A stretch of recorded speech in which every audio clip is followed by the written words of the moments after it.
ঢাকা বিশ্ববিদ্যালয় এদেশে একটি স্বৈরাচারী শিক্ষা প্রতিষ্ঠান। এই স্বৈরাচারী শিক্ষা প্রতিষ্ঠান যখন যা বলে ওরা মনে করে বাংলাদেশের মানুষ তাই মেনে নিবে।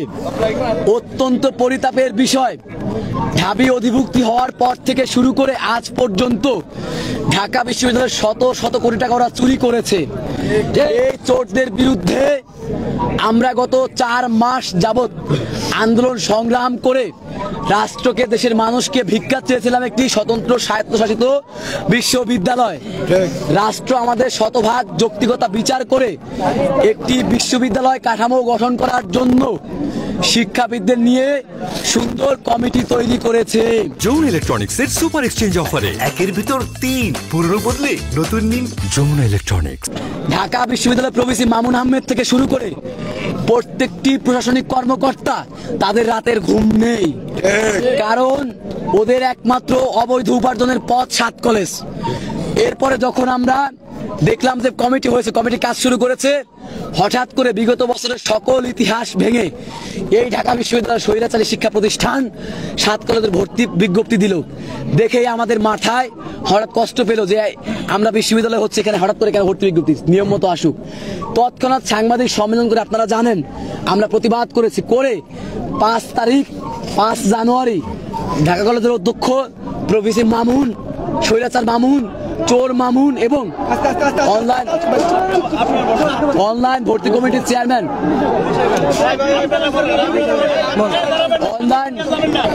অনলাইন ভর্তি কমিটির চেয়ারম্যান, একটু থামতে বল, সবাইকে থামতে বল, চেয়ারম্যান মোস্তাফিজুর রহমান সহ স্মারকলিপি দিয়ে এসেছিলাম।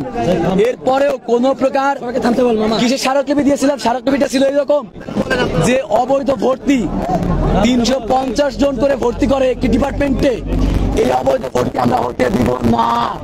পরে ওই স্মারকলিপি অনুযায়ী ওরা কিছু করে নাই, 20 দিনে করে নাই। আজকে আমরা 7 কলেজের প্রায় 50 জন শিক্ষার্থী, মেয়েরা ছিল, সবাই ছিল, আমাদের বৈষম্য ছাত্র আন্দোলন, ছাত্র দল, সব প্রতিনিধি সহ সাধারণ শিক্ষার্থী আমরা গিয়েছিলাম প্রভিসি মামুন আহমেদের কক্ষে। যাওয়ার পরে এর আগে তখন 5 তারিখে আমরা দিতে যাই, ওই মুহূর্তে মামুন আহমেদ সবাইকে বলে যে দুইজনকে ওরা মানে হুমকি দেয়। পরে শিক্ষার্থীরা ভয়ে, আজকে বলি 50 জনে আমরা একসাথে ঢুকবো, ঢুকে 1 মিনিট কথা বলে চলে আসবো। কিন্তু যখনই আমরা ঢুকলাম, ঢুকার পরে বললাম স্যার আমরা যে স্মারকলিপি দিয়েছি সেটা কি আপনারা করেছেন, সমাধান করেছেন? পরে বললাম আমি কিসের স্মারকলিপি? যখন ওনাকে স্মৃতিচারণ করতে গিয়ে হঠাৎ বললাম স্যার আপনি বলেছিলেন, স্মৃতিচারণ করতে গিয়ে হঠাৎ বললাম যে আপনি বলেছিলেন আপনি জানেন না, এবং আপনি অস্বীকার করেছিলেন যে আপনি কমিটিতে আছেন জানেন না। এটা বলার পরে উনি সাথে সাথে মেয়েদেরকে সবাইকে দাঁড়িয়ে গুন্ডাদের মতো, একদম ডোমদের মতো, ওই যে জল্লাদদের মতো দাঁড়িয়ে বললেন গেট লস্ট, তোমাদের সাথে আমরা আর কোনো কথা বলবো না, তোরা সব বের হ, ক্ষমা চাবি না কেন। মেয়েরা সবাই ভয়ে চিৎকার দিয়ে উঠলো, ওরাও ক্ষমা চাইলো, আমরাও ক্ষমা চাইলাম। এরপরে প্রভিসি মামুন তৎক্ষণাৎ আমাদেরকে বললো এখান থেকে বের হও। পরে প্রক্রিয়ার টিম আসলো, তারা প্রভিসি মামুনকে শান্ত করার চেষ্টা করলো, কিন্তু মামুন শান্ত হয় না। কয়েকজন টিচার তো বললো, টিচারকে বললো ওদেরকে নিয়ে এখান থেকে বের করে দাও, বের করে ওইখানে গিয়ে কথা বলো, বাইরে গিয়ে কথা বলো। ওইটা বের করে ওই টিচারও খারাপ ব্যবহার শুরু করলো। তখন শিক্ষার্থীরা সাথে সাথে একদম স্লোগান দিয়ে বেরিয়ে যায়, ভুয়া স্লোগান এবং দিয়ে বেরিয়ে সাথে সাথে আমরা এখানে আসি। আসার পরে আমাদের কথা ছিল প্রভিসি মামুন যেহেতু আমাদেরকে অপমান করেছে, 1 মিনিট সে বলবে যে আমরা তোমাদেরকে ক্ষমা চাইলাম এবং 5টি দফা মেনে নিবে। কিন্তু মামুন আসলো না। আসার রাত 10টা বাজে আমরা বললাম তাহলে মামুনের ওইদিকে আগাবো, এগিয়ে গিয়ে সমাধান নিয়ে আসবো। যখনই আসলাম, আসার পরে গণতন্ত্র তোরণ পর্যন্ত দাঁড়ালাম, সব সাংবাদিক মহোদয়গণ আপনারা আসলেন, পুলিশ আসলো, বিজিবি আসলো, সবাই বললো আপনারা ভাই আমরা বললাম যে এখানে আসতে বলেন, এখানে এসেও যদি বলে তাও আমরা চলে যাবো। কিন্তু ওনারা আসলেন না এসে পরে হঠাৎ ভাইরা বললো যে ওনারা আসতেছে, তোমরা একটু পিছনে যাও। যখনই পিছনে যাওয়া শুরু করলাম, মামুন বাহিনী পিছন থেকে আমাদের সাধারণ শিক্ষার্থীদের উপর অতর্কিতভাবে তাদের লাঠিয়ান দিয়ে হামলা করার চেষ্টা করলো, সবাই আহত হন।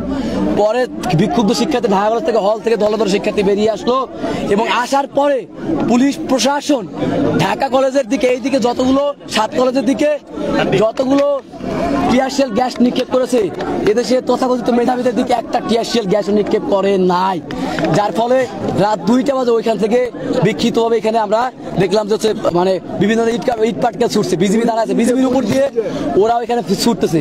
কাজেই এখন আমাদের কথা হচ্ছে যে আমরা সবাই ক্লান্ত, আমাদের ভাই ব্রাদার রাকিব অন্যতম ছাত্র সংগঠনের নেতৃত্ব দিচ্ছে এবং ও আইসিইউতে রাকিব, আমাদের রাকিবের সহ অনেকে রক্তাক্ত। কাজেই আমরা এখন আমাদের একটাই কথা, এই ঢাকা বিশ্ববিদ্যালয়ের আন্ডারে 7 কলেজের আর কোনো কর্মকাণ্ড চলবে না। কালকের যে পরীক্ষাটি আছে সেটি বয়কট, এবং যেহেতু রাষ্ট্রীয় ঊর্ধ্বতন কর্তৃপক্ষের প্রতি আমরা শ্রদ্ধা জানাই, তারা যেহেতু আমাদেরকে একটি কমিটি করে দিয়েছে, ওই কমিটি ইউজিসির সাথে মিলে অন্তর্বর্তীকালীন প্রশাসন গঠন করে আমাদের সকল কার্যক্রম এখন থেকে চালু করবে। এবং আগামী এই যে এখন যেহেতু বিশ্ববিদ্যালয়ে আমরা জানি যে তার তথ্য আছে, বিশ্ববিদ্যালয় কার্যক্রম প্রায় শেষ পর্যায়ে, অল্প কয়েকদিনের মধ্যে অর্থাৎ এই 10 থেকে 15 দিনের মধ্যে বিশ্ববিদ্যালয় ঘোষণা করতে হবে, ঘোষণা করে কার্যক্রম এখান থেকে চলবে, আর কোনো লোপাট চলবে না। এবং এই বিশ্ববিদ্যালয় হবে বাংলাদেশের ইতিহাসে শ্রেষ্ঠ বিশ্ববিদ্যালয়। কাল থেকে 7 কলেজ মিলে সিদ্ধান্ত নিয়েছি, Eden college, Dhaka college, Badrunnesa সবাই মিলে সিদ্ধান্ত নিয়েছি, যতক্ষণ পর্যন্ত প্রভিসি মামুনের বিচার না হবে এবং এই সিদ্ধান্তগুলো না আসবে, আহতদের মানে এই যে সমস্যাগুলো সমাধান না হয়, ততক্ষণ পর্যন্ত আমরা একটাই কথা, আমরা আর কোনো প্রকার কর্মসূচিতে যাচ্ছি না। ঢাকা শহর কালকে থেকে অবরোধ থাকবে, আগামীকাল 9টা থেকে অবরোধ থাকবে। এখানে দল মত নির্বিশেষে ইউনিভার্সিটি মানে ওই যে ইউজিসি চেয়ারম্যান এসে সবাই বলবে যে ঘোষণা হচ্ছে, এবং তারা প্রভিসি মামুনের বিচার করবে। মামুনের রাষ্ট্রীয়ভাবে রাষ্ট্রদ্রোহী মামলা তাকে বিচার করতে হবে। মামুন প্রভিসি মামুন স্বায়ত্তশাসিত বিশ্ববিদ্যালয় যদি বিচার করার এখতিয়ার মন্ত্রণালয় না রাখে, তাহলে রাষ্ট্রদ্রোহী মামলা দিয়ে প্রভিসি মামুনের বিচার করতে হবে। এবং 7 কলেজ বিশ্ববিদ্যালয় রূপান্তরে কমিটিতে নাম আছে, ওখান থেকে ওর নামটাই চরিত্রহীনকে বাদ দিতে হবে, বাদ দিয়ে প্রভিসি পদ থেকে ওকে বাদ দিতে হবে। বাদ দিয়ে দেওয়ার আগ পর্যন্ত আমরা কাল থেকে সকাল থেকে 7 কলেজ পুরো ঢাকা শহর ব্লক করে দিবে। আজকের মতো আমরা এখানে কর্মসূচি কোন জায়গায় মানে আমরা শেষ করে দিব সকাল 9টা থেকে। আগামীকাল সায়েন্স ল্যাব থেকে বিভিন্ন পয়েন্ট ঢাকা শহরের পৌঁছে থাকবে, এবং এখানে 7 কলেজের 1.5 লক্ষ শিক্ষার্থী কালকে মাঠে থাকবে। আজকে যেহেতু আমাদেরকে রক্তাক্ত করেছে, এবং রক্তাক্ত করেছে রক্তের বদলা নেওয়ার জন্য, শিক্ষার্থী কারো রক্ত চায় না, রক্তের বদলা নেওয়ার জন্য 7 কলেজের 1.5 লক্ষ শিক্ষার্থী আপনারা সবাই মাঠে থাকবে। এবং তিতুমির জানেন, ওরা আমাদের নিয়ে কিছুটা মনোদ্বন্দ্ব ছিল, কিন্তু ওরাও আমাদের পক্ষে চলে এসেছে। এই অন্যায়ের বিচার ওরাও করবে, আমরা সবাই করবো। এই জন্য ঢাকা শহর পুরো অচল থাকবে, এটাই হচ্ছে কথা। আর বিশ্বমানের একটি বিশ্ববিদ্যালয় কালকে থেকে ঘোষণা দেওয়ার জন্য কাজ করতে হবে। পুলিশ একমুখী অবস্থান, হ্যাঁ, এটা নিয়ে দাঁড়াও, আমাদের সদস্য ছিল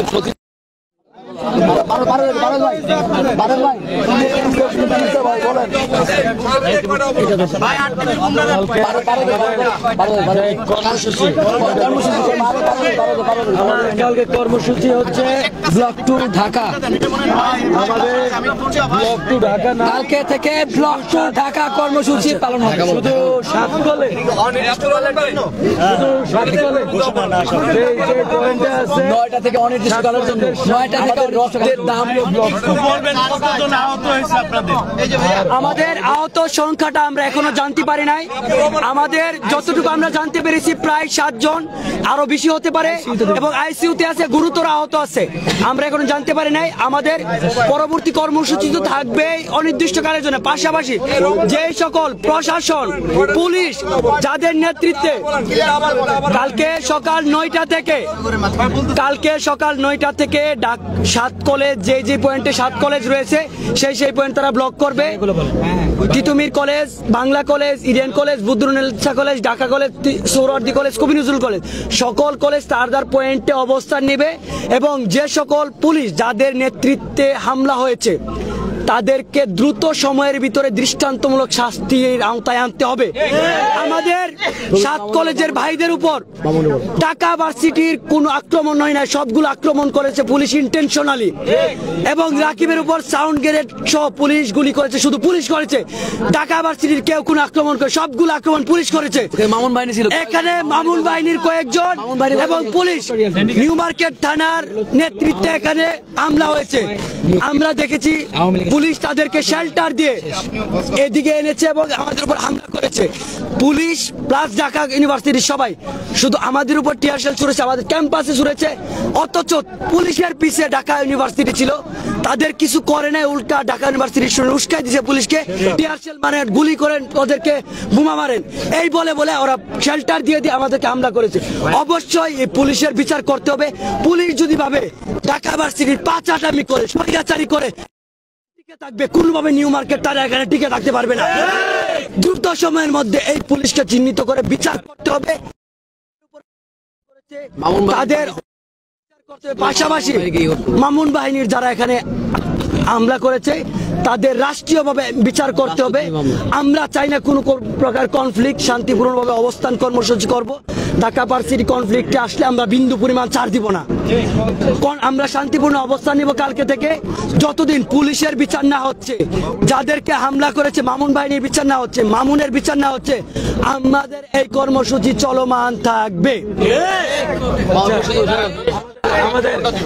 আমাদের কালকে যে 7 কলেজের আমাদের বিভিন্ন বর্ষের হচ্ছে পরীক্ষা আছে, আমরা স্পষ্ট ভাষায় বলতে চাই 7 কলেজের সবগুলো পরীক্ষা হচ্ছে আমরা বয়কট করছি, একদম সবগুলো পরীক্ষা। ঢাকা বিশ্ববিদ্যালয় সাধারণ শিক্ষার্থীদের সাথে আমাদের কোনো দ্বন্দ্ব নাই এবং আমাদের দ্বন্দ্ব হচ্ছে ঢাকা বিশ্ববিদ্যালয়ের প্রশাসন। অতএব ঢাকা বিশ্ববিদ্যালয়ের প্রশাসনের চাপানো কোনো আইন বিধিমালা আমরা আর মানব না। একদম সম্পূর্ণভাবে আমরা ঢাকা বিশ্ববিদ্যালয়ের সকল বিধিমালা বয়কট করলাম।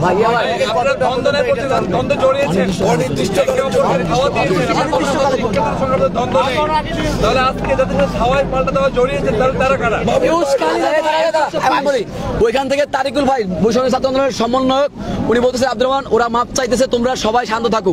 কিন্তু মামুন বাহিনী তো আর আসলে মাপ চাইতেছে না। মামুন বাহিনী কারা এখন খুঁজে খুঁজে বের করতে হবে। মামুন বাহিনী কারা?